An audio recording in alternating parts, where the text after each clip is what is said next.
अस्सलाम वालेकुम, मैं हूं इजाज शरीफ और आप देख रहे हैं क्यों न्यूज। गैलप के एक सर्वे के मुताबिक 57% लोगों ने टेलीविजन देखना मुकम्मल तौर तर्क कर दिया है।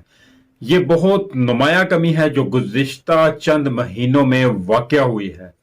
चंद दिन पहले पेमरा ने इमरान खान को किसी भी सूरत बराह रास्त या रिकॉर्ड टेलीविजन चैनल्स पर न दिखाने का नोटिफिकेशन जारी किया था। पेमरा की इमरान खान पर पाबंदी वफाकी हुकूमत ने 1 घंटे के अंदर अंदर खत्म कर दी।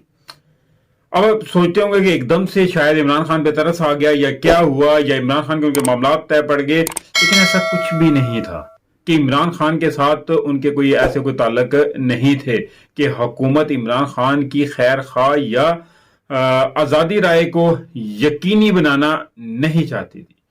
लेकिन वजह यह थी कि पहले ही इलेक्ट्रॉनिक मीडिया जो है उसके हालात बहुत बुरे चल रहे हैं।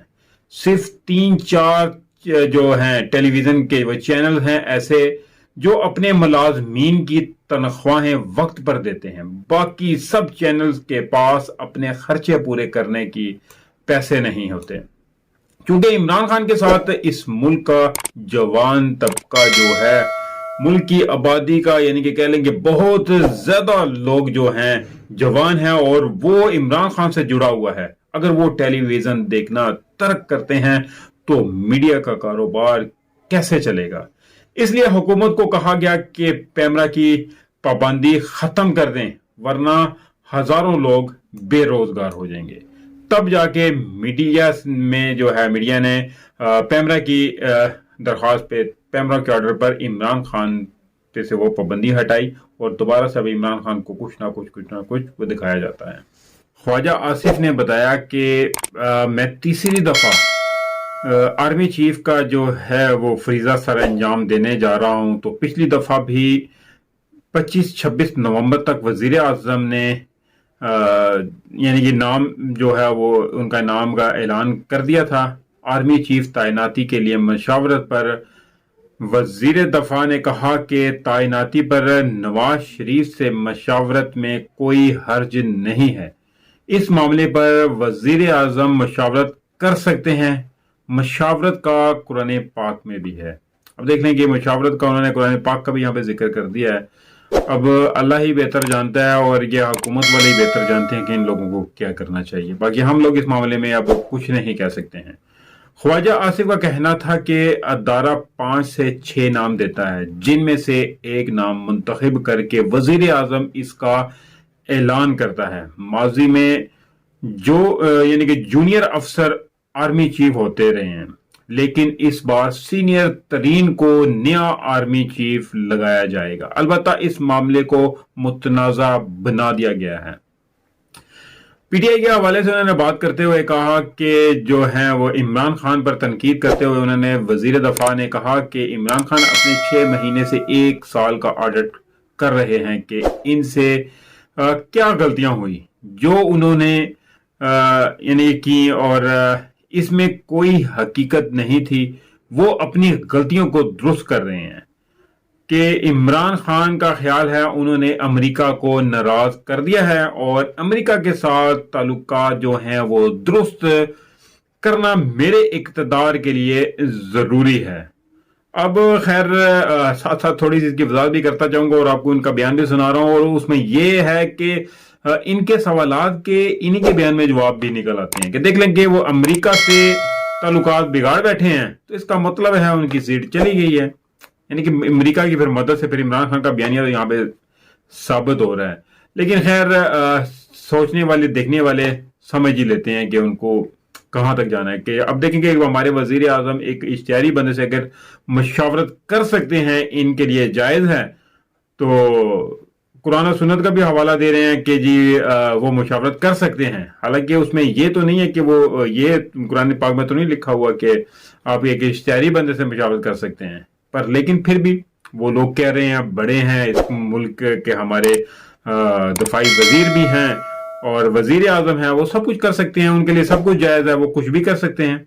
उन्होंने कहा कि हकीकी आज़ादी और इम्पोर्टेड हुकूमत का बयानिया सब फ्रॉड निकला है। اگر اب عمران خان امریکہ کے ساتھ صلح صفائی کی کوشش کر رہے ہیں تو ایبسولوٹی نوٹ وہاں سے بھی ان کو ملے گا، اب وہ گیں گے ایبسولوٹی نوٹ۔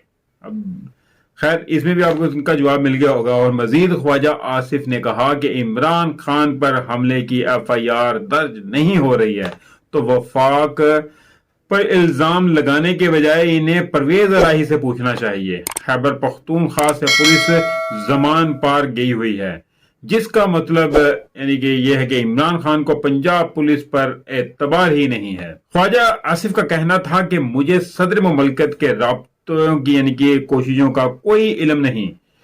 جب PTI اقتدار میں تھی اس وقت انہیں الیکشن کی جلدی نہیں تھی، اور اب ہماری حکومت کے 7 ماہ کے دوران بھی یعنی کہ سیاسی یعنی کہ ہمارے پاس ابھی تک کوئی قیدی بھی ایسا نہیں ہے، تو پھر بھی ان کو الیکشن کی جلدی ہے۔ ان کا مزید کہنا تھا کہ عمران خان نے پنجاب سے فرح گوگی کو NRO دلوایا، جنہوں نے باہر سے اپنا کاروبار جاری رکھا ہوا ہے۔ ملک ریاض کو $190 ملین کا فائدہ پہنچایا اور زمینیں حاصل کی گئی۔ عمران خان کے لیے اقتدار اور دولت مطمع نظر ہے۔ اب خیر یہاں پہ بھی چھوٹی چیز ہے جو سنی سنائی اور سامنے واضح طور پہ ہے کہ عمران خان کے خلاف اگر ان کے پاس کسی بھی قسم کا کوئی کرپشن کا یا کوئی بہت بڑی زمینیں لینے کا یا بہت بڑی اماؤنٹ لینے کا کوئی کیس ہوتا تو میرے خیال میں عمران خان ابھی پتہ نہیں کدھر پہنچ گئے ہوتے۔ ابھی چھوٹے سے یعنی کہ ایک توشہ خانہ کے کیس میں ان کو نائل کیا ہوا اور اس کے بھی ابھی فیصلہ ہائی کورٹ میں ہے، وہاں سے جا کر ابھی تو بڑی اس کی سیڑھیاں ہیں، اور وہ عمران خان صاحب پہلے بتا چکے ہیں اس کا سارا ریکارڈ موجود ہے۔ اگر ان اداروں میں بھی ریکارڈ موجود ہیں تو وہ بھی سامنے لے کر آئیں، صرف باتیں کرنے سے جو ہے وہ تو مسئلے حل نہیں ہوتے ہیں۔ تو سب کچھ کھل کے سامنے لائیں، عوام کو بتائیں اور عمران خان کو سزا دلوائیں تو پھر تو عوام بھی مانیں گی۔ لیکن صرف اس طرح باتیں کرنے سے یہ عوام جو ہے وہ اب ان چیزوں کو سمجھ چکی ہے کہ صرف باتوں میں وہ نہیں آتی، تاکہ دیکھ لیں گے ابھی بھی 80% عوام صرف ایک پارٹی کے ساتھ ہیں، باقی جو ہے وہ تمام پارٹیوں کے ساتھ ہے، 13 جماعتوں کے ساتھ۔ انہوں نے کہا کہ نواز شریف اسی سال واپس آئیں گے۔ عمران خان کی حکومت نے نواز شریف فیملی کے ساتھ بہت زیادتیاں کی ہیں۔ خواجہ آصف نے لاپتہ افراد سے متعلق کہا کہ میں جب وزیر دفاع بنا تو لاپتہ افراد کے یعنی کہ کیس کی سماعت میں سپریم کورٹ میں پیش ہوا، جن سے جرم سرزد جو ہوئے ہیں ریاست انہیں معاف کر سکتی ہے، کیونکہ ریاست ماں ہوتی ہے۔ اس کے لیے اپنی حکومت کی طرف سے ذمہ داری تسلیم کرتا ہوں کہ اس معاملے کا حل نکالنا چاہیے۔ انہوں نے کہا کہ لاپتہ افراد کی بازیابی سے متعلق ایسی قانون سازی ہونی چاہیے جس سے موجودہ لوگوں کے بارے میں پتہ لگ سکے، تاکہ ان کے ورثہ سڑکوں یا عدالتوں میں دھکے نہ کھاتے رہیں۔ وزیر دفاع کا کہنا تھا کہ لاپتہ صحافی مدثر جو ہے نارو کا پتہ ہی نہیں لگ رہا کہ وہ کہاں ہیں۔ پہلے پتہ لگانا چاہیے کہ کتنے لوگ لاپتہ ہیں۔ بعض لوگ دوسرے ملک میں بیٹھے ہوئے ہیں اور ان کے ورثہ یہاں حکومت کی جانب سے دی گئی رقم جو ہے وہ وصول کر رہے ہیں۔ البتہ شری مزاری کے دور کا لاپتہ جو بل ہم جلد بازیاب کروائیں گے۔ یہ تھے خواجہ آصف کے بیانات، اور اسی میں آپ لوگوں کو کافی سارے ان کے سوالات کے بیچ میں سے بھی جوابات آپ کو ساتھ ساتھ نظر آ رہے ہوں گے۔ کیا ہوتا ہے اس کے ساتھ ہی مجھے اجازت دیجیے، ملتے ہیں اگلے ولاگ میں، تب تک کے لیے اپنا خیال رکھیے گا۔ کائنڈلی جس دوست نے ابھی تک میرے چینل کو سبسکرائب نہیں کیا تو چینل کو سبسکرائب ضرور کر لے اور بیل آئیکن کے بٹن کو ضرور دبا دے تاکہ میری ہر نئی آنے والی ویڈیو کا نوٹیفکیشن آپ کو مل سکے۔ اللہ حافظ۔